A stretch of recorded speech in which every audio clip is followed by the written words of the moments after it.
very good evening and welcome to CSI TV. I am Dr. Nanit Suarez, Medical Advisor for EMCURE Pharmaceuticals, here at Chennai Trade Center for the CSI Conference 2022. It is my immense honor and privilege to introduce and welcome Dr. Shibba Chhabra, ma'am. Hello ma'am, welcome. Hi Manvik, thank you. She is the Professor of Cardiology, Dayanand Medical College and Hospital, Ludhiana. And she just delivered a session on biological mechanism of INOCA and MINOCA. Ma'am, could you please summarize your session? INOCA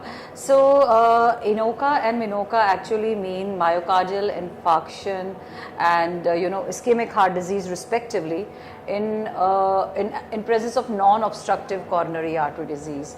So traditionally we have always been visual stenotic, we've seen the lesion and believed that yes, this is atherosclerosis and this is what coronary artery disease means. But now we know that coronary artery disease is much more beyond that. So actually just 5% of the entire coronary circulation is epicardial coronary arteries and 95% of it is microvascular circulation. And the maximum resistance that we encounter is at the level of arterioles, prearterioles and capillaries.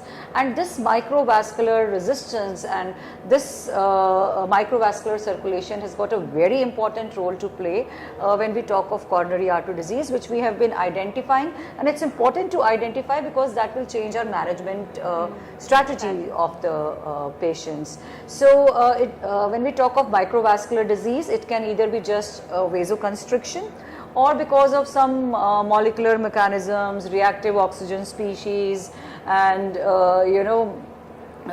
because of some vasodilators and vasoconstrictor imbalance at the level of biochemical markers, we can have an impaired vasodilation and more of vasoconstriction, which can also be in the form of vascular smooth muscle proliferation and atherosclerosis. So these are the mechanisms which can actually cause non-obstructive coronary artery disease. Ma'am, do women behave differently as regards INOCA and MINOCA are concerned?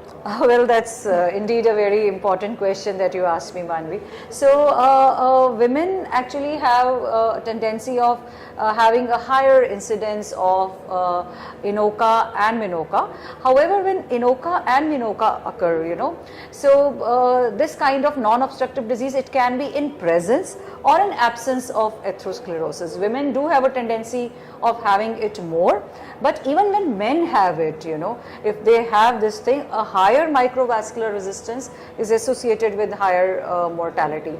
So if a woman comes to our clinic and she complains of chest pain and we do an angiography and we see that the angiography is not having anything, we are not going to say that she is functional. We are going to address her problem and treat her microvascular circulatory defects. Yes ma'am. So thank you so much for your talk. So ma'am just summarized on the mechanisms, various mechanisms involved in INOCA and MINOCA, and she highlighted about the need for women diagnosis, proper diagnosis. So with that, I would like to thank Dr. Shibba ma'am. Thank you so much for giving us your valuable time. Thanks, thank you. Hope you have a good day ma'am. Thank you very much. Thank you. Okay.